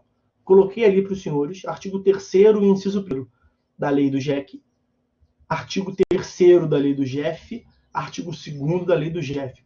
Tudo bonitinho ali escrito no quadro, no nosso quadro branco, que é o chat. Né? A segunda distinção é o seguinte: no juizado especial civil, são 3 critérios: econômico, material e misto. No GEF e no GEF, apenas o critério econômico. Ok? Beleza? Então está visto aí o critério econômico e todas as suas repercussões. Vamos continuar. Vamos continuar então, meus amigos, tratando agora. Vamos chegar lá. Os 3 critérios, Edvana, são na lei do GEC, né? Na lei do GEC. Os 3 critérios são o econômico, que foi o que nós vimos agora, material, que é o que nós passaremos a ver, e o critério misto, que é o que nós vamos encerrar. Eu vou seguir a ordem do inciso do dispositivo, tá? Então, meus amigos, vamos lá. Por nada, Edvana, por nada. Vamos lá, vamos voltar à lei do GEC, que é o nosso diploma básico, não me canso de dizer. O artigo 3º da lei do GEC. Vamos começar a ver agora o critério da matéria. Quer ver? Isso vai ficar claro para os senhores. Olha aqui. Ih, esqueci de botar a lei do GEC, mas os senhores já sabem. Artigo 3º da lei do GEC.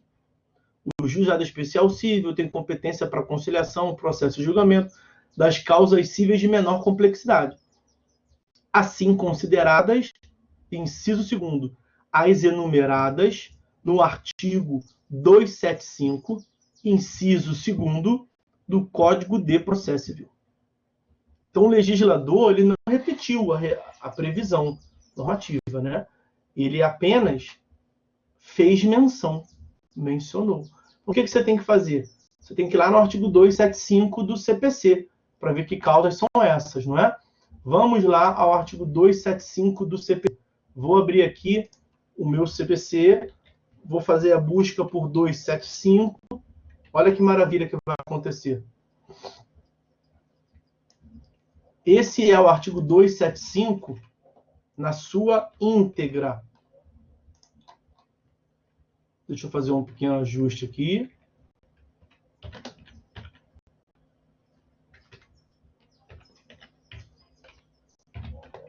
Ó, 275 do CPC.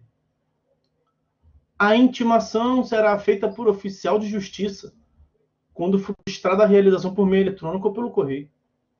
Parágrafo 1º, a gente falou tinha inciso 2º. Parágrafo 1º, a certidão de intimação deve conter.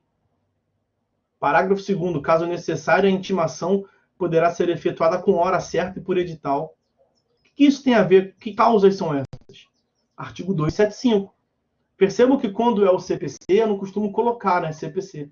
Mas olha que eu coloquei ali, 275 do CPC de 2015. CPC de 2015, que é o novo CPC. Será que o legislador, lá em 95, quando ele editou a Lei 9.099, em 95, ele estava fazendo exercício de futurologia daquilo que viria dali a 20 anos? É óbvio que não. Então, esse é um cuidado que os senhores têm que ter. Os senhores têm que ter esse cuidado. A Lei 9.099 de 95 faz menção ao artigo 275, inciso 2º, do Código de Processo Civil e para por ali. Mas qual é o Código de Processo Civil? É o de 73. Porque em 95 estava vigendo o CPC de 73, que é o código anterior. Lá no artigo 275, inciso 2º, do CPC de 73, os senhores vão encontrar uma previsão que faz muito mais sentido. Quer ver?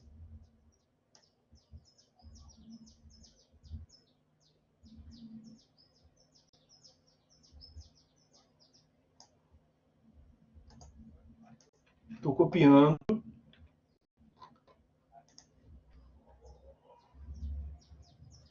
Olha só. Deixa eu fazer uma maquiagem aqui para deixar claro que ele é o CPC de 73.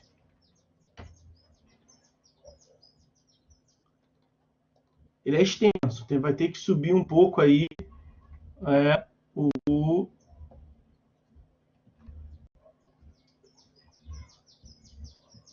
a lei. Observar-se-á o procedimento sumaríssimo, e aí, que era um procedimento no código anterior, tá? Observar-se-á o procedimento sumaríssimo, inciso 1º, nas causas cujo valor não exceder 20 salários mínimos. 20 vezes o maior salário mínimo vigente no país. Espera aí que eu peguei a redação. Muda pouco, eu peguei a redação originária do código. Você troca esse procedimento sumaríssimo pelo procedimento sumário. Essa era uma mudança que tinha na redação. Pouco importa isso, tá?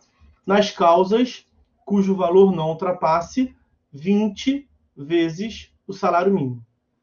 Essa é a redação originária.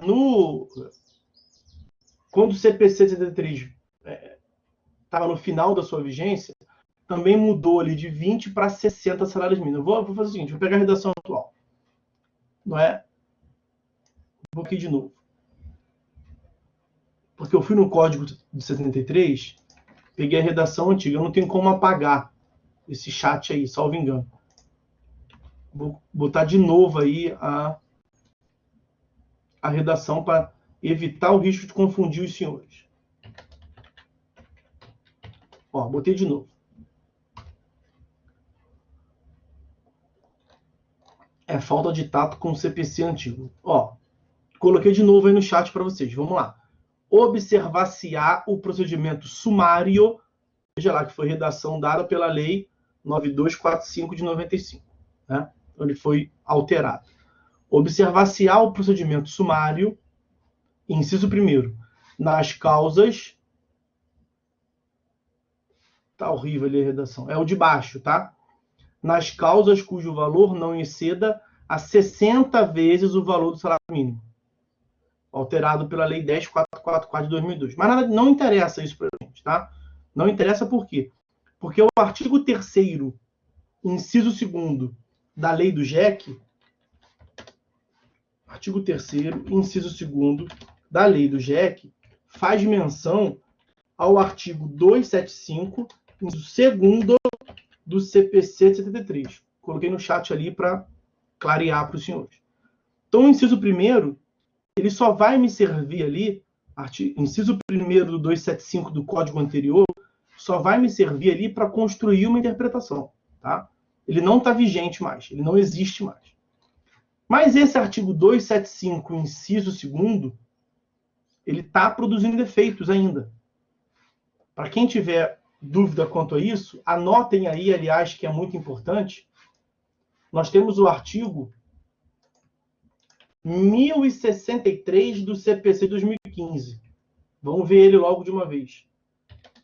1063, 1063 do CPC de 2015. O CPC atual. Olha o que ele prevê, está no final do chat ali.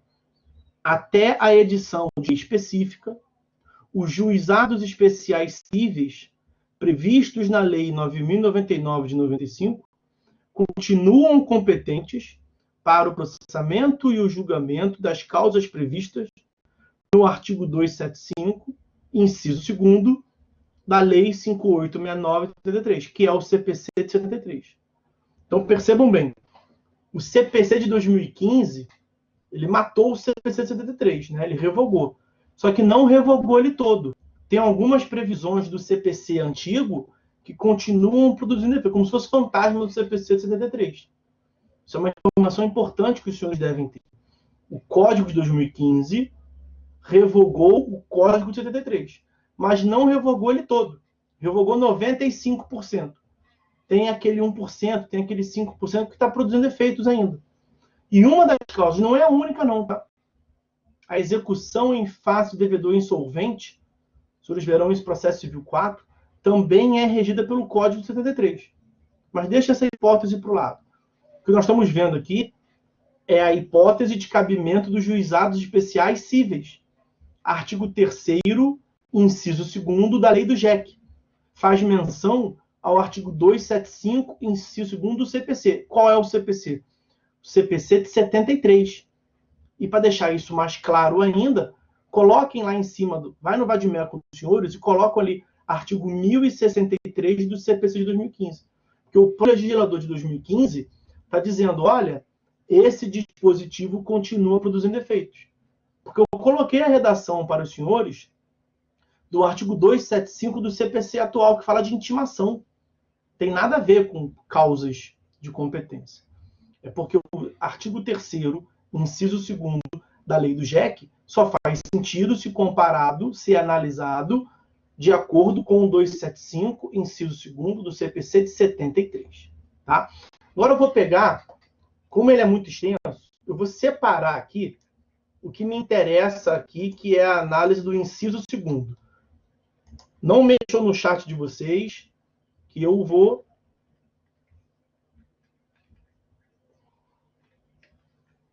fazer uma maquiagem aqui e vai aparecer para vocês. Olha, tá aí embaixo agora. 275 do CPC de 73, caput. Observacial procedimento sumário. Era um procedimento que tinha no Código anterior que não existe mais. O procedimento sumário não existe mais. Para que serve esse inciso 2º, então? Para o juizado especial civil. Tá? A vigência dele continua exclusivamente com base nos juizados especiais cíveis. Artigo 3º, inciso 2º da lei do JEC. Mas vamos analisar o inciso 2º do artigo 275 do CPC 73. Ele me deixa muito claro a distinção entre o critério material e o critério econômico.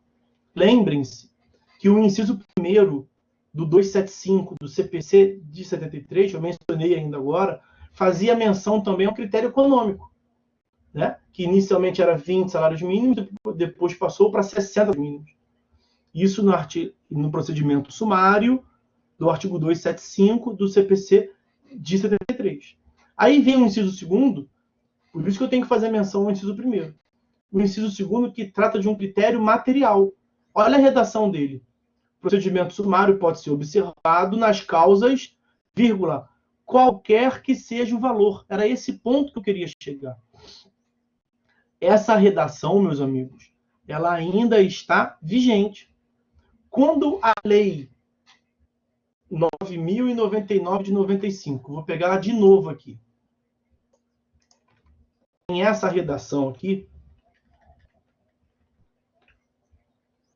diz lá que é competente o juizado especial cível nas causas enumeradas no inciso 2º, era como se o legislador tivesse transplantado o inciso 2º do artigo 275 do CPC de 73, e vou colocar entre parênteses, olha.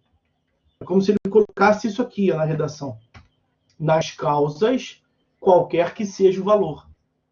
O que eu quero por hora pontuar com os senhores, estou fazendo isso muito pontuadamente, porque são vários dispositivos que se faz menção, é essa parte ali, qualquer que seja o valor.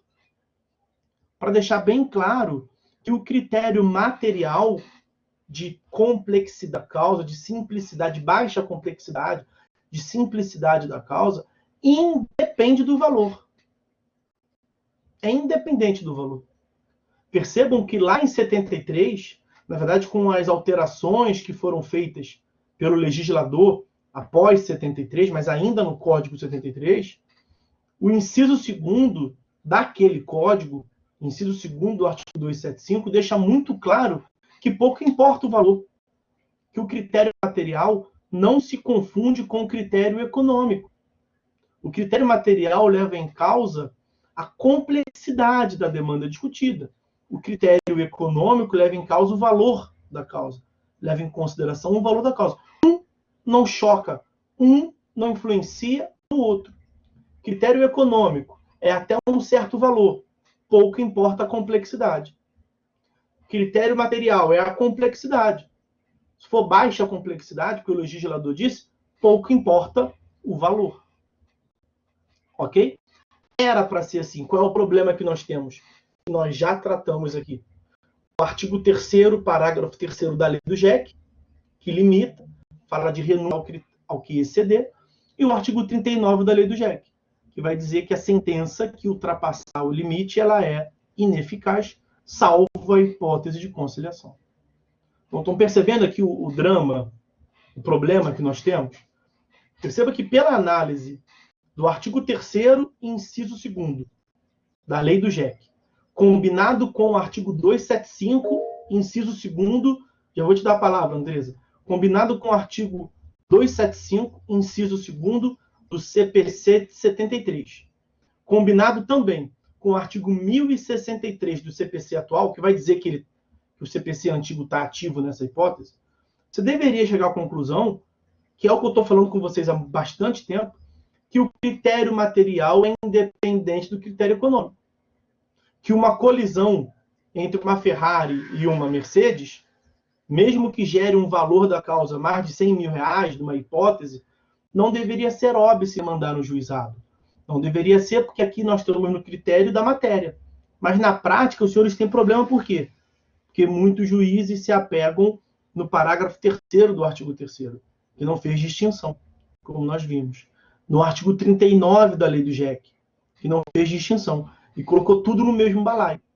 O legislador de 95 copiou uma lei que tinha apenas o critério econômico, como nós já mencionamos aqui várias vezes. Diga, Andressa.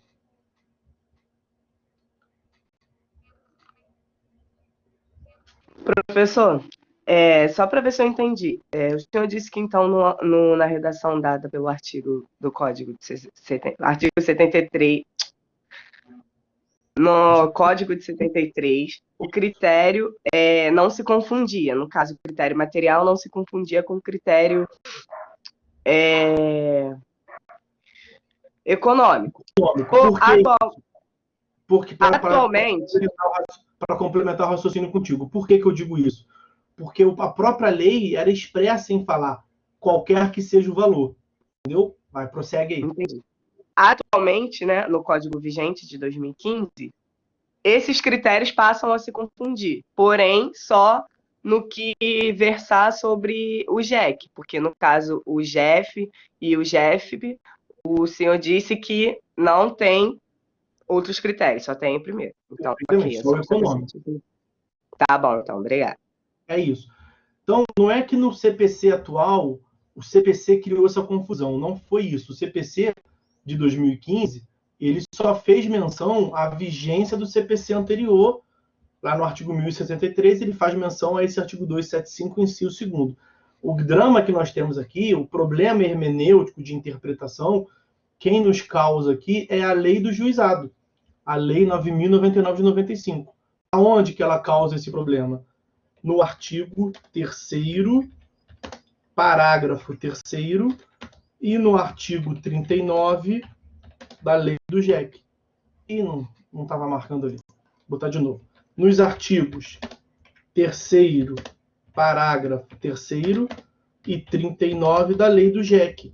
Aqui nós vamos encontrar limitação econômica. E a redação desses dispositivos ela é genérica, ela é ampla, de modo que leva a crer, quem não trabalha com uma interpretação adequada, quem não vê isso que nós interpretamos aqui numa evolução dos juizados, o que a Constituição queria, esse problema do legislador ter copiado a lei anterior, quem não faz essa interpretação mais cautelosa pode ser traído por uma leitura apressada, pode ser levado a entender que o legislador, na verdade, quis limitar o aspecto econômico. Não me parece que seja a intenção que era como deveria ser a nível constitucional. Tá? Então, o grande problema do critério econômico é o artigo 3º, parágrafo 3º e artigo 39. Edivânia, professor, no artigo 3º da lei do JEC, onde fala que as enumeradas no artigo 275, inciso 2º do Código, é do Código 73, certo? É isso, exatamente isso, Edivânia. E aí eu sugiro, Edivânia, que você coloque do lado desse artigo 3º, inciso 2º da lei do JEC, você coloque ali 1063 do CPC. Que aí você não vai ter dúvida. Porque a redação do 1063 do CPC de 2015, ela é clara nesse sentido de afirmar que aplica-se o código D73. Tá certo? É exatamente isso. Beleza? Beleza. Então vimos aí, recordamos aí a confusão que o legislador fez. Tá? Me perdoem, mas aqui fica um pouco confuso mesmo, porque são muitas leis envolvidas.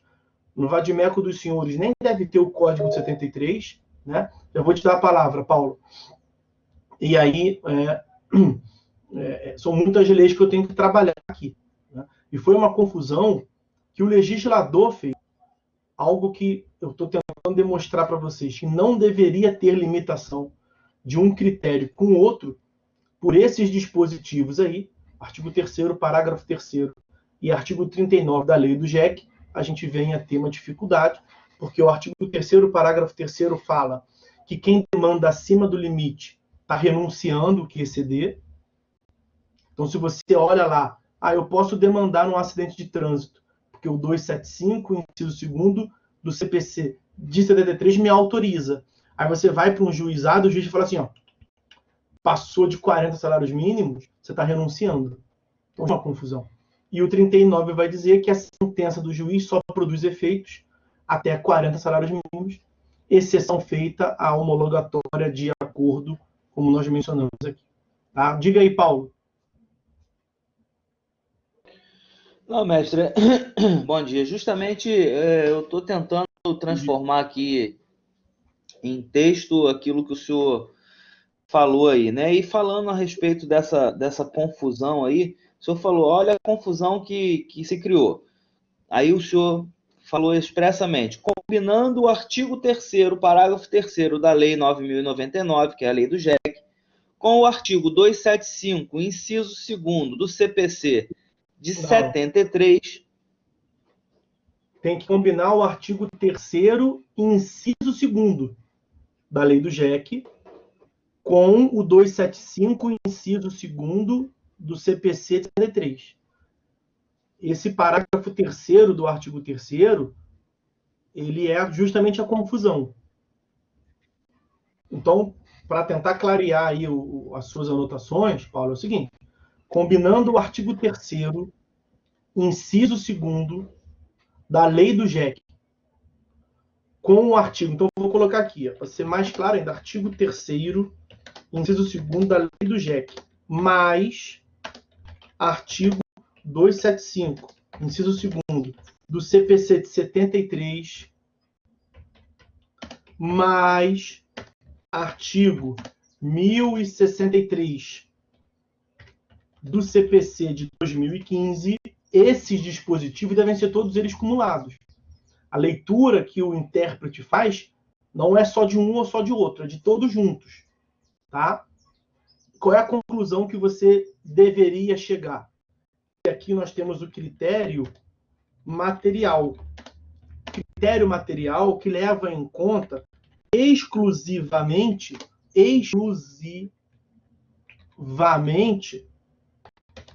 o aspecto... Peraí que eu não fui alfabetizado, botei errado ali. Exclusivamente a complexidade da causa. Sendo causas que o legislador entende simples, deveria demandar. Pouco importa o valor. Vejam que o inciso 2º do artigo 275 do CPC 73, que está ali no chat para vocês, ele expressamente fala, pouco importa o valor. O meu critério aqui ele é o material. Era para ser assim. Qual é o problema? O problema, então esse é o primeiro ponto que você estava trazendo, tá, Paulo? Depois eu te dou a palavra novamente para ver se saneia a sua dúvida. Era para entender isso aí. Mas qual é o problema? O problema é que o próprio legislador de 95 fez aquela confusão que nós já tínhamos falado aqui várias vezes, e eu vou colocar aqui no chat de novo. Na própria lei de 95, artigo 3º, parágrafo 3º, e o artigo 39 da lei do JEC trazem a ideia de limitação. Então, uma hora ela dá a entender que um critério é independente do outro, que seria o certo. Outra hora, ela limita. Artigo 3º, parágrafo... Eu só te interrompi porque você fez menção ali, artigo 3º, parágrafo 3º, combinado com o 75. Não é. A combinação é essa que eu coloquei ali no chat para vocês. Me diga aí se eu consegui sanar a sua dúvida, se tem outra ainda, por favor.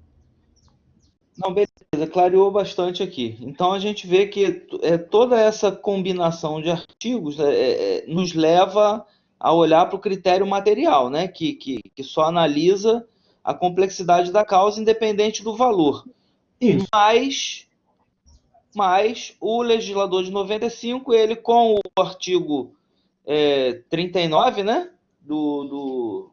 Da lei do JEC, artigo 3º, complicou a situação. E o 39, isso, complicou. Complicou a situação diferindo, né, o critério econômico do material. É isso? Não, diferindo não, misturando, né? Porque ele disse que vai ter a limitação. Ah, sim, beleza. Ele deveria diferir, né? Em cima nós vimos que são coisas distintas. Ele começou dando a entender que vai distinguir, mas depois ele misturou os conceitos. E aí os juízes, na prática, se apegam a esse parágrafo 3º. Claro, quanto menos causa ele tiver para julgar, melhor, né? Você vai no juizado e fala, não, aqui não, é em outro lugar. Já tem muita causa para julgar. E fecha a porta do juizado. Quando não deveria ser. E por que o legislador fez isso? Eu mostrei para os senhores nas aulas passadas. Por que ele fez isso? Porque ele pegou uma lei que tinha apenas o critério econômico, e essa limitação aí era para ser apenas econômica. Ele pegou uma lei que tinha apenas o critério econômico e copiou e colou e colocou o critério material. Aí dá essa confusão hermenêutica de interpretação. Fazer as coisas mal feitas desse jeito gera esses problemas. Ok? Beleza, mestre. Valeu. Beleza? Entenderam isso? Isso é uma questão importante. Eu nem dou muita esperança para vocês que, na prática, vocês vão conseguir emplacar uma demanda no juizado, especialmente do Rio de Janeiro, que são os que eu conheço. Vocês terão muita dificuldade, muita dificuldade. Mas, assim, não devemos desistir, né? Devemos entender a ciência como ela é. Às vezes, a aplicação prática vai deturpando, mas nós devemos entender como era para ser, pelo menos, né? O estado ideal de coisas. Esse é o critério material. Mas eu só analisei por hora, vejam, que eu por hora só analisei o inciso 2º do 275 do CPC de 73. O que nos falta fazer, e eu vou trazer aqui para os senhores, é ver quais são essas causas, né? Vou pegar aqui de novo a redação do artigo 275. Espera aí. Artigo 275, inciso 2º.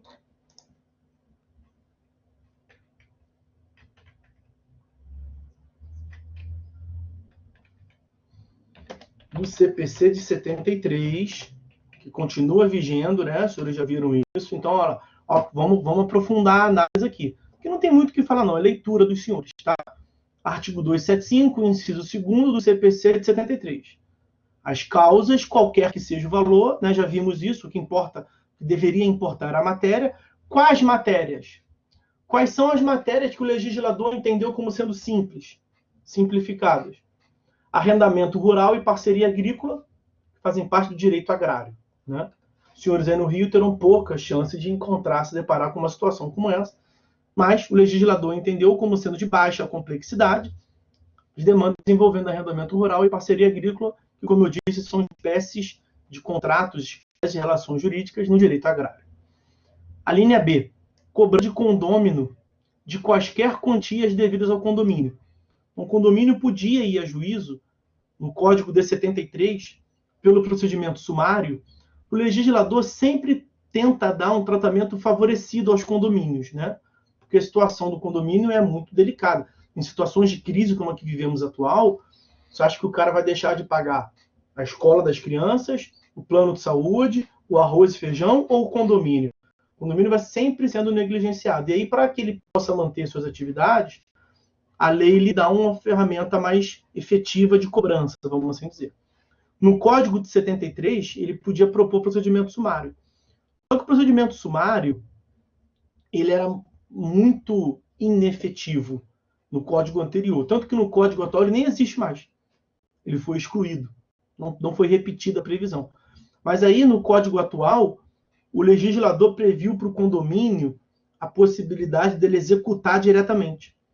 O condomínio passou a ter a seu favor título executivo extrajudicial, que os senhores verão em processo civil 4. Estou só fazendo uma menção aqui. Tá? Pelo artigo 784, os condomínios passaram a poder executar diretamente as dívidas do seu condômino sem precisar passar por um processo de conhecimento prévio. E eu estou dizendo isso para mostrar para os senhores que vai ser raro os senhores pegarem uma causa de um condomínio querendo entrar no juizado para ter a declaração de que ele tem direito. Ele pode executar diretamente. Tá? A linha C é uma causa civil de menor complexidade, a causa que envolva ressarcimento por danos em prédio urbano ou rústico. Prédio é sinônimo de imóvel, tá, meus amigos? Urbano ou rústico são as únicas hipóteses possíveis quanto ao território, né? Ou bem ele é urbano, se ele estiver na urbis, na cidade, ou ele é rústico, que é sinônimo de rural, agrícola. Então ele está dizendo que qualquer tipo de dano em imóvel, na cidade ou na região agrária, qualquer tipo de imóvel, né? A linha D, ressarcimento por danos causados em acidente de veículo de via terrestre. Lembra que eu falava? Acidente entre uma Ferrari e uma Lamborghini? Por que é uma causa civil de menor complexidade? A linha D, do inciso 2º do artigo 275. As causas que envolvam ressarcimento por danos causados em acidente de veículo de via terrestre. Só cuidado, ele não fala carro, né? Ele nem fala veículo automotor. Então, em tese, acidente envolvendo uma bicicleta e um skate são veículos de via terrestre. Né? Ele não fala propulsão humana, propulsão mecânica, ele não faz essa distinção. Sendo veículo de via terrestre, ressarcimento de danos pode ser distribuído, portanto, demandado perante o juizado. A linha E, cobrança de seguro relativamente aos danos causados em acidente de veículo. Nessa linha E, isso caía muito antes, hoje em dia não é de pouca utilidade. Mas perceba que na linha E, ele não fala veículo de via terrestre ou aérea ou marítima, ele fala cobrança de seguro relativamente a danos causados em veículo, acidente de veículo. Então pode ser uma colisão entre um jet ski e uma barca. É veículo. Ele não faz restrição. Na linha D, faz restrição a veículo de via terrestre, sem mencionar autopropulsão, mecânica, qualquer tipo de veículo de via terrestre. Então, na linha D, pode ser um skate, pode ser um patinete, pode ser uma bicicleta, pode ser um carro, uma moto, um ônibus, um caminhão. Ok? Na linha E, pode ser tanto veículo de via aérea, marítima, terrestre. Porque ele fala acidente de veículo. Ok? A linha F é uma causa de menor complexidade, a cobrança de honorários dos profissionais liberais, ressalvado o disposto em legislação especial. O que são profissionais liberais? Também isso caía muito. Pelo tempo que nós temos aqui, esse é o objetivo, tá? Profissional liberal é aquele que tem terceiro grau. Então, os senhores, quando se formarem, os senhores serão remunerados por honorários advocatícios. Por quê? Porque os senhores serão profissionais liberais, porque terão título de terceiro grau. Né? Qual é a distinção que se faz aqui? Um engenheiro, ele é um profissional liberal, ele recebe por honorários. O mestre de obra, aquele cara que você chama para consertar a sua casa, que sabe às vezes mais que um engenheiro, mas que não tem tecnicamente o conhecimento, porque não tem uma faculdade, ele não recebe por honorários. Essa é a distinção que é importante para o ordenamento jurídico. Honorários é uma expressão que se refere a quem tem o terceiro grau completo. Quem tem uma faculdade, quem tem um canudo, recebe por honorários. É um profissional liberal. O mestre de obras, que nós vimos lá, ele é um autônomo. Até para fins do direito do trabalho, isso tem uma distinção importante. Tá? Então, cobrando, os senhores contrataram, os senhores fizeram um contrato de honorários advocatícios, prestaram serviço para o cliente, o cara não te pagou. Você pode cobrar ele, é uma causa de menor complexidade. Tá? Essa ressalva à legislação especial é um lobby da OAB. Né? A OAB fez colocar isso aqui, por quê? Porque o contrato de honorários do advogado, ele vale como título executivo também. Então, você não precisa demandar uma ação de conhecimento. Você pode demandar diretamente uma ação executiva. Tá? Os senhores verão isso melhor na aula de deontologia jurídica, quando vão estudar o Estatuto da OAB. Beleza? A linha G diz, esquece esse primeiro G aí, tá? Porque ele foi alterado pela de baixo. A linha G, as causas que versem sobre revogação de doação, o legislador considerou simples, não tem muito o que falar aqui, é direito material, doação e sua revogação. E a linha H, nos demais casos previstos em lei. Então, essas são as causas consideradas simples pelo legislador. Quando a gente tinha prova presencial, eu falava, galera, sinto muito, vocês vão ter que imprimir e trazer a redação desse dispositivo. Agora, os senhores não vão ter que se preocupar com isso, os senhores têm que saber que continua vigente, o artigo 1063 do Código atual deixa isso muito claro, e continua vigente, portanto, o inciso 2º do artigo 275 do CPC de 73, que tem essa redação, e os senhores encontram facilmente na internet, para fins de fazer o trabalho aí, não vai ter nenhum tipo de dano. Ok? Então, essas eram as considerações sobre esse inciso 2º. Para acabarmos esse nosso encontro, nós temos que finalizar o estudo do artigo 3º da lei do GEC. Né? Eu vou pegar ele de novo ali. Artigo 3º da lei do GEC. Nós vimos os incisos 1º e 2º ainda agora. O inciso 1º é o critério econômico.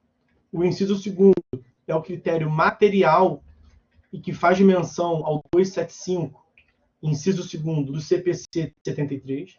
E o que nós veremos agora é o inciso 3º do artigo 3º da lei do GEC. Ele diz lá, portanto, que é competente o juizado especial cível na ação de despejo para uso próprio. Na lei de locações, os senhores verão, não sei se os senhores veem isso aqui em direitos reais ou se é em eletiva, não sei bem como é que é a grade na faculdade. Mas no direito imobiliário, na lei de locações, tem vários tipos de ação de despejo. Vários tipos. Ação de despejo por falta de pagamento, por exemplo. Ação de despejo por descumprimento contratual, que pega outros tipos de descumprimento, não apenas a falta de pagamento. O locatário que não conserva o imóvel, você pode pedir o despejo. E tem uma outra espécie que é essa ação de despejo para uso próprio, ou que se chama de despejo vazio, despejo em branco. Despejo porque você quer usar, porque você é o proprietário. Despejo para uso próprio. Vejam que o legislador não fez menção à competência do juizado para toda e qualquer espécie de ação de despejo. Não. É a ação de despejo para uso próprio. Aqui prevalece o critério econômico. Na ação de despejo para uso próprio, o valor da causa é o valor do imóvel, né? É a posse daquele imóvel que você quer exercer. O conteúdo econômico aferível é aquele. Você vai usufruir a posse de um imóvel. É possível, na verdade, é provável que essa ação de despejo vai ultrapassar 40 salários mínimos. Né? E aí, se você interpretar daquela forma que nós vimos agora, parágrafo 3º do artigo 3º, misturando o critério material com o critério econômico, você vai matar esse inciso 3º. Né? Mais uma mostra como é que o legislador tinha que trabalhar de modo distinto a competência das causas cíveis de menor complexidade, critério material, com o critério econômico, as pequenas causas. Né? Aí eu faço aqui a mesma consideração que eu fiz antes com os senhores. Não era para ter essa confusão, mas na prática você tem a confusão por conta do artigo 3º, parágrafo 3º, e do artigo 39 da lei do GEC. O Tiago pergunta, qual delas se dá o despejo mais rápido e mais certo? Aí é uma análise casuística, não tem como saber isso a priori, né? Em tese, a ação de despejo por falta de pagamento, ela deveria ser mais rápido, por quê? Porque ela é mais fácil de ser provada, né? Na ação de despejo para uso próprio, você tem ali uma discussão da legitimidade tem que demonstrar que você realmente vai utilizar, vai ser uma causa de uma quebra do contrato, isso dá uma discussão maior. Na ação de despejo por descumprimento contratual, você vai ter que provar, como na hipótese que eu mencionei, o locatário não está conservando o imóvel. Isso traz uma demanda probatória mais elevada. Na ação de despejo por falta de pagamento, isso é mais simples. Olha, excelência, o cara não paga tem 3, 4, 5, 6 meses, eu quero pedir o despejo dele. Mas por que isso depende muito? Porque nós temos ali a possibilidade do locatário purgar a mora. Então ele não vai ser despejado se pagar tudo o que ele te deve. Então, nesse caso, não tem como te dizer qual que vai ser mais certa de você conseguir, qual que vai ser mais rápida. Depende. Bom, a análise da rapidez depende muito da realidade do juízo que você quer. Às vezes você pega uma demanda super complexa no juiz efetivo, em comparação com uma demanda super simples num juiz marcha lenta, e as demandas tramitam em tempo igual, ou até a mais complexa vai mais rápido. Então são vários fatores que dificultam essa resposta. Mas, em tese, a ação de despejo por falta de pagamento deveria ser mais rápida, que é mais fácil de você provar. E qual que é a mais certa do locador conseguir? Aí não tem como, porque depende muito do que vai conseguir provar, depende muito do que se desenvolve no processo, né, Thiago? Espero que você tenha me entendido. Como eu lhes disse, seria mais rápido por falta de pagamento, mas se o cara te pagar, ele permanece na posse do imóvel. Tá? Bom, então, o inciso 3º do artigo 3º, era isso que tínhamos para falar. E aí, para fechar,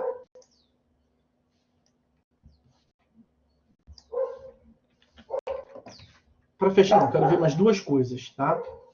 Mas são duas coisas simples, rápidas, como esse inciso 4º. Eu falei que eram 2 critérios, né? Então, vou escrevinhar para aqui. Critério econômico. Agora, meio que para fazer um resumo da aula. Artigo 3º, inciso 1º da lei do JEC. Vai aparecer para vocês aí. Critério econômico. Segundo critério, critério material, que leva em consideração a matéria discutida. Artigo 3º, incisos 2º e 3º da lei do JEC. Ok? E agora nós passaremos a ver o que eu chamo de critério misto, que é esse artigo 3º, inciso 4º da lei do JEC, que é o que nos faltam ver. Percebam que quando o legislador quis misturar os conceitos, os critérios, ele o fez. Então, olha lá. É competente o juizado especial cível para quê? Para as ações possessórias, matérias. Ações possessórias sobre os imóveis, matéria. Esse é o critério material. Qualquer ação possessória de bens imóveis, não. Ações possessórias de bens imóveis de valor que não ultrapasse 40 salários mínimos. Então, no inciso 4º, você tem que analisar os 2 critérios. Critério material. Qual matéria? Ação possessória de bem imóvel. Critério econômico. Ação possessória de bem imóvel até 40 salários mínimos. Então, percebam que ali o legislador deixou muito claro que quando ele quis juntar os critérios, ele juntou. De modo que o inciso 1º tem que ser apenas critério econômico. O inciso 2º e 3º tem que ser apenas critério material. E o inciso 4º é a análise dos 2 critérios juntos. Só faltou combinar com os russos, né? Só faltou combinar, mais uma vez, e aí já encaminhando para o final da aula, vou repetir porque isso é importante, só faltou combinar com o artigo 3º, parágrafo 3º, e o artigo 39 da lei do JEC, que trazem uma limitação. Na prática, é assim que se interpreta. Tá? Eu já vou dar a palavra, perguntar se alguém quer fazer uma pergunta, porque alguém apertou aí, mas muito rapidamente vou fazer só uma menção ao artigo 3º, parágrafo 1º da lei do JEC. Artigo 3º, já vou liberar vocês. Artigo 3º, parágrafo 1º da lei do JEC, que diz assim: compete ao juizado especial promover a execução. Execução, os senhores não viram ainda, né? É lá em Processo Civil 4. Mas os juizados especiais são competentes para executar, para fazer valer, para transformar em realidade os seus próprios julgados e os títulos executivos que não ultrapassem 40 salários mínimos. Ok? Mas nós não falaremos da execução aqui. A execução é a matéria de processo civil 4. Agora eu indago se alguém tem dúvida, alguém tinha levantado a mão ali, salvo engano, ou não sei se foi sem querer. Se alguém quiser perguntar, esse é o momento. Caso contrário, nós vamos dar por encerrado esse encontro. Ultrapassamos aí alguns minutinhos, mas foi muito mais por conta daquele bate-papo inicial que nós tivemos. Diga aí, Saul.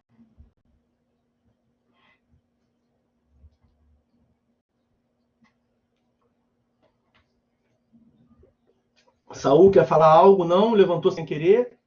Excelente, mestre. Vou baixar sua mão aqui, então, que você deve ter esbarrado aí. Então, galera, é isso. Forte abraço a todos aí, tá? Pensem na aula de reposição, como é que os senhores preferem. Na próxima aula a gente define isso melhor e na próxima aula a gente definindo marca já esse encontro, beleza? Obrigado, Edivânia, pelo desejo de melhoras da minha esposa. Obrigado a todos aí pela compreensão. Obrigado a Andressa pelo carinho. Valeu, pessoal. Vou acabar aqui a gravação. A gente se encontra, então, na próxima terça de manhã, beleza?